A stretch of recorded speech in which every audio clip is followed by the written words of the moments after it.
We, the people of India, who are we and what made us what we are today? The leader of the global south, the fifth largest economy in the world, and a vibrant democracy. This is the story of the Constitution of India. I'm Frank Rausen Pereira.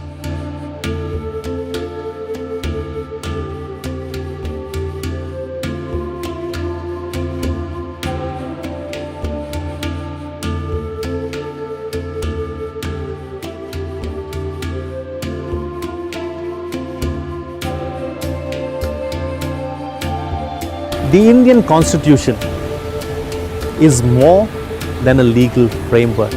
It is the story of our nation's resolve to shape its own future. A document born of centuries of struggle, vision, and the unwavering spirit of its people. The journey of India's Constitution began long before its adoption in 1950. Its roots deeply intertwined with the freedom struggle against colonial rule and the movements for constitutional governance within the princely states. Its evolution is a reflection of both its past and a guiding force to the future.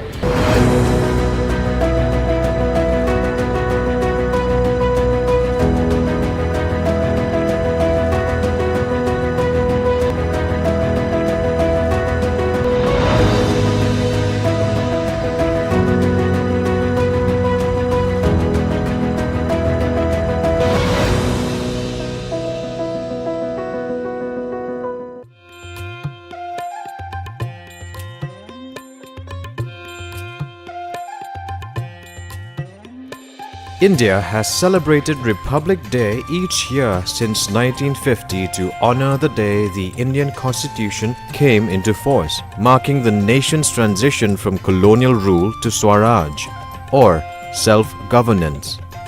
It signified the birth of a sovereign nation, accountable only to itself and its people, free from any external dominion. But what is the Constitution of India? A text that has so profoundly shaped the destiny of the nation. How did it come into being? Was it merely inspired by other systems, or was it a unique testament to India's indigenous struggle for freedom and self-determination? Join us in this series, We the People of India, as we look into the genesis, evolution, and enduring significance of the Indian Constitution, a beacon of democracy, a guide to justice, and an inspiration for nations around the world, and why the forefathers of this nation were right in prefacing it with those memorable lines.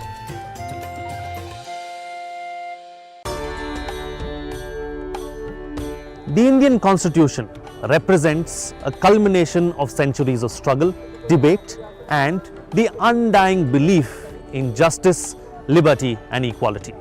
As we begin this journey, let us start with a question.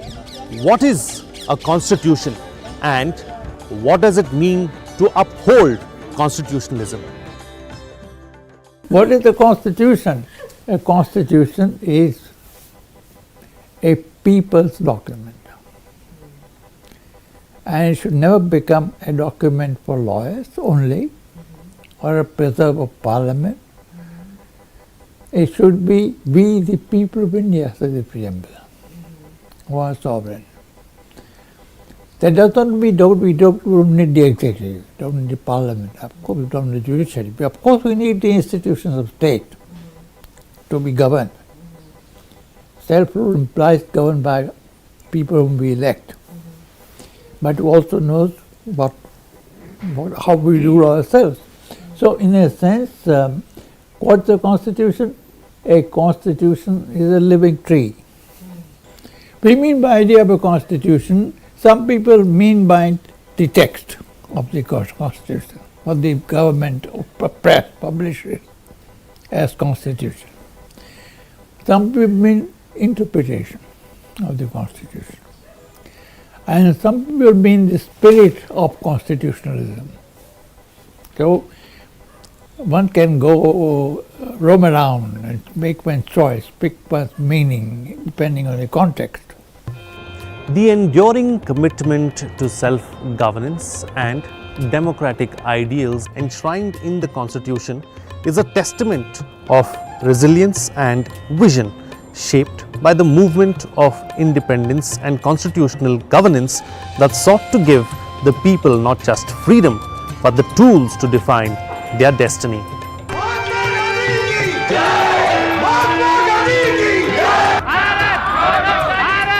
The contributions of the national movement were not just ideological but deeply practical. Through direct political engagement, it popularized the concepts of parliamentary democracy, republicanism, civil liberties, and social justice, which later on became the core principles of our Constitution. This movement was not just a fight for independence but a process of India's emergence as a unified nation. Independent India has remained true to these foundational ideals enshrined in the Constitution. The people of India continue to measure the performance of their governments, political parties, and institutions against this legacy. Republic Day, celebrated on January 26, marks the continuity between the struggle for independence and the adoption of the Constitution that established India as a republic. Prior to 1950, January 26 was observed as Independence Day, a day when millions of Indians took the pledge for complete independence from British rule. Well, the Indian national movement, one of the greatest movements in world history, marked a profound shift in political thought and action. The entire freedom struggle started with very deeply rooted Indian cultural ethos. Remember, freedom struggle was meant for what? Restoring our democracy, restoring our own rule, restoring our own values, and nothing should be imposed on us. The growing realization of nationalism and liberty among the people was the catalyst for political engagement as they sought to reclaim their political agency. However, the then British colonizers, aware of this shift, introduced reforms aimed at weakening the nationalist cause. By dividing the nationalist ranks and promoting divisions between constitutionalists and non-constitutionalists, the British tried to limit the reach of mass politics. It is very important to remember that our freedom movement was entirely indigenous. The Montagu-Chelmsford Reform of 1999 and Government of India Act did not give us freedom. They did not even give us dominion status. They wanted us to be permanent slaves of the British Empire. And from slaves, we tried to become citizens. There is a myth perpetuated by British administrators and later neo-imperialist scholars that the Indian Constitution was merely a culmination of the reforms from 1861, 1892, 1909, 1919 and 1935, a British initiation for a modern, responsible government in India. However, this can be disproved by the fact that their concessions at every stage fell far short of what Indians were demanding. I think the Constitution was an original document. Although Dr. Ambedkar said that you can't patent democracy or rule of law. These ideas are prevalent in all cultures. They are not Western ideas merely. You can't use the word patent. You can't patent these words. Greece is the cradle of democracy. America is the modern shining example of democracy.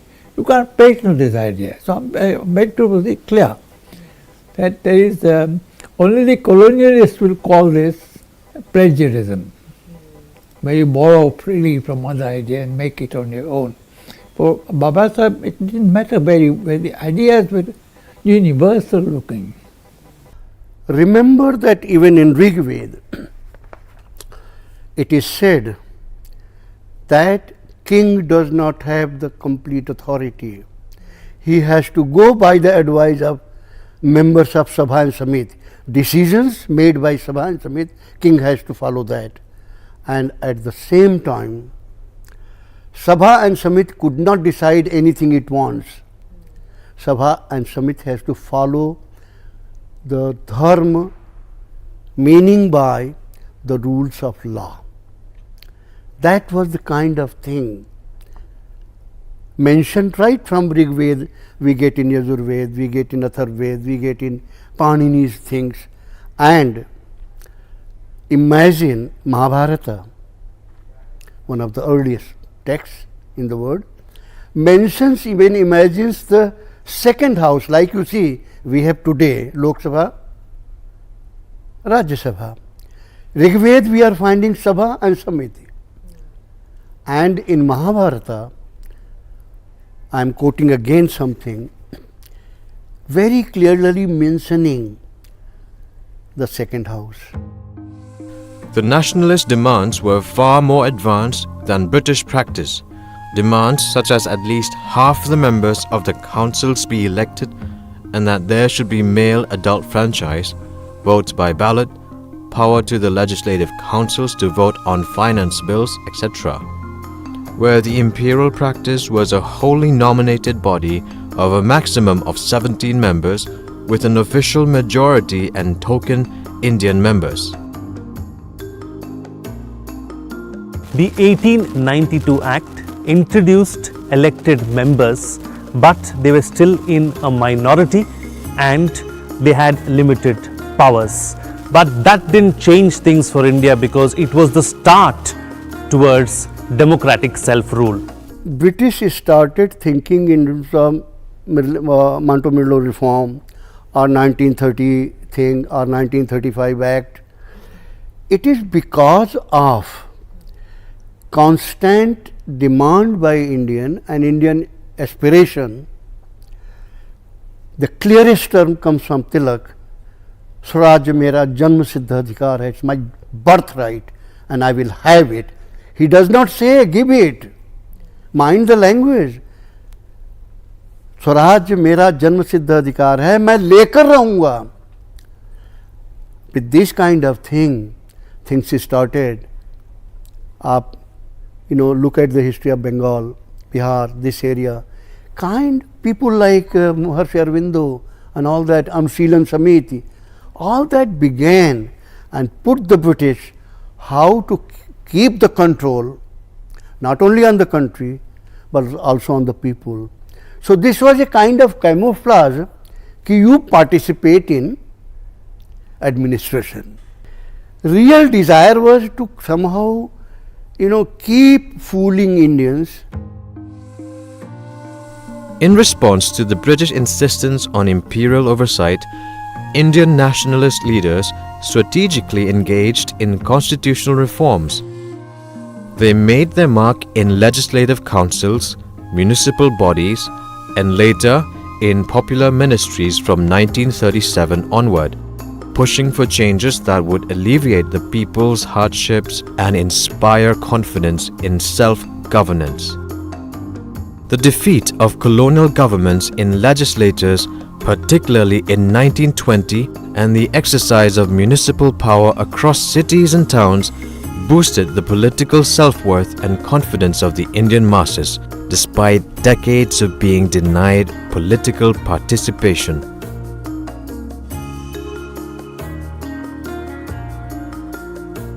The Indian national struggle for independence ensured that these values were just not theoretical, but also an integral part of the Indian political thinking. At the heart of India's independence struggle was Mahatma Gandhi's vision of swaraj, self-governance through non-violent means. For Gandhi, swaraj was not merely freedom from British rule, but the empowerment of the Indian people through participatory democracy. Swaraj will not be a free gift of the British Parliament. It will be a declaration of India's full self-expression. That will be expressed through an act of Parliament is true, but it will be merely a courteous ratification of the declared wish of the people of India, even as it was in the case of the Union of South Africa. The British Parliament, when the settlement comes, will ratify the wishes of the people of India as expressed not through the bureaucracy but through her freely chosen representatives. Swaraj can never be a free gift by one nation to another. It is a treasure to be purchased with a nation's best blood. It will cease to be a gift when we have paid dearly for it. The statement made by Mahatma Gandhi in 1922 was clear that the British did not bring about any kind of constitutional reforms or change to any organs. What they did grudgingly due to the sustained pressure by the Indian nationalist movement. Swaraj is a very protean concept, many-sided concept. It just didn't mean decolonization. It just didn't mean political freedom. It meant self-rule. So we should continue this great legacy of Swaraj in all times, now and forever. Swaraj for him was a many-sided concept. Swaraj in ideas, republic of ideas, commonwealth of ideas, not sharing of colonial knowledge. So Swaraj in knowledge is very important to have a southern epistemology, global south, having its own ideas about freedom, governance, subjection, repression, liberation, not Western ideas. And that, I think, a near total rejection of colonization in all its forms is Swaraj. Well, in 1895, almost 40 years after the first Great Indian Revolt of 1857, there appeared the Constitution of India Bill, which is believed to have been brought or conceived by Lokmanya Bal Gangadhar Tilak. Envision basic human rights such as freedom of expression, equality before the law for all citizens of India. The Constitution of India Bill 1895 is often cited as an early manifestation of the Indian leaders' aspirations for democracy, equality and self-rule. It was the first official attempt to create a Constitution of India. While the bill was quashed before it could be placed on the floor to vote, it nevertheless instilled the seed of an idea, that of a constitution for an independent India.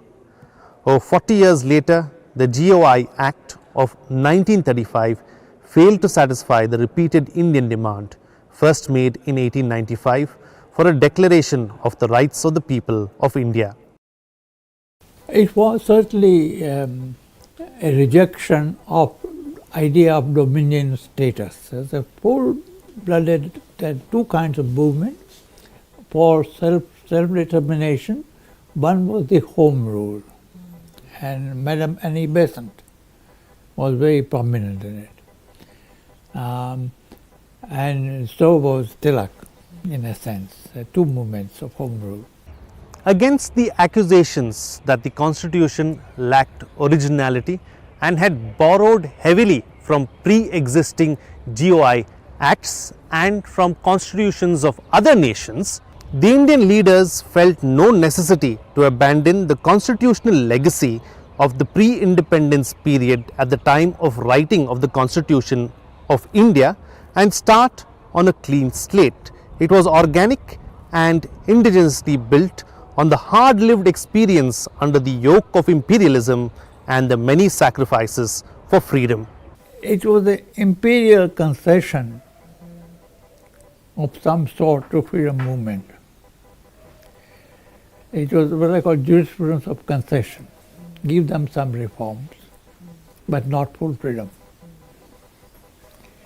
The great Doordarshan, who did early commentary on the Indian Constitution, said, "It's a mistake to regard the Constitution of India," and I quote, "as the Government of India Act 1935 in bold font," because that is astonishing. It cancels the whole independence movement, freedom movement. If you give priority to attention, and we must give, but if you give excessive attention to 35 Act and the Montagu-Chelmsford 1919 reforms, one is led back to imperialism. And the freedom movement was against it all the time. It wanted complete independence. Well, the principles of popular sovereignty, representative government and civil liberties were not part of India's traditional political framework, nor were they a lasting legacy of colonialism, as some might suggest. It was the national movement, not the colonial state, that indigenized and rooted these principles in Indian society. Despite the colonial state's resistance to these ideals, the movement ensured their widespread acceptance. The very first 3-4 words of the preamble of the Constitution, "We the people of India," and then all the things begin, desire this, desire this, desire this. You desire something only when you know. Something you don't know, you don't desire. Ambedkar said, "It is not that India did not know parliaments or parliamentary procedure. A study of Buddhist Bhikshu Sangha discloses that not only there were parliaments, for the Sanghas were nothing but parliaments." He is talking about 6th century BC and saying that it was all known modern, as in modern times, means 2600 years before we knew all that.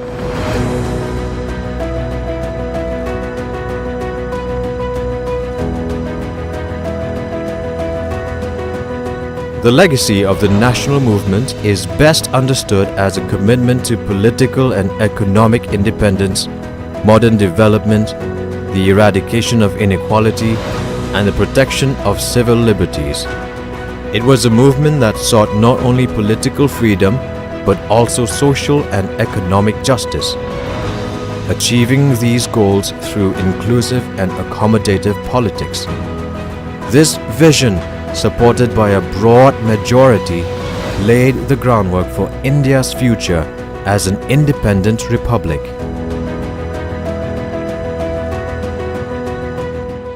You can't have a constitution only as one or the other.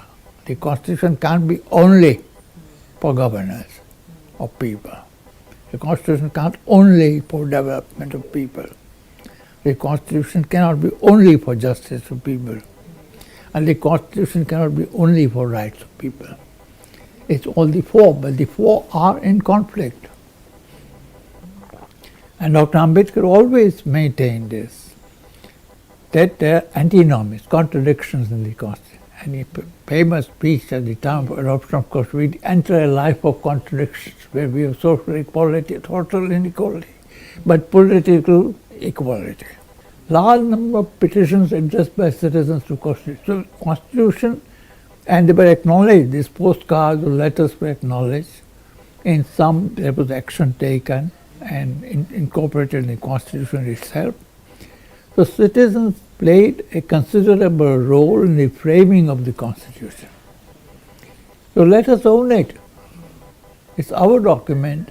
It's not only document of a particular constitutional elite, whether it be in parliament or judiciary or executive. It is you and me. Everyone owns the Constitution and is in turn owned by the Constitution.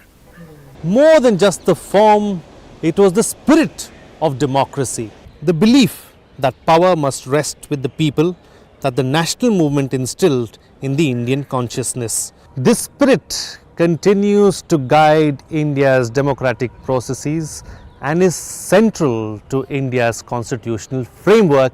We, the people of India. Jai Hind.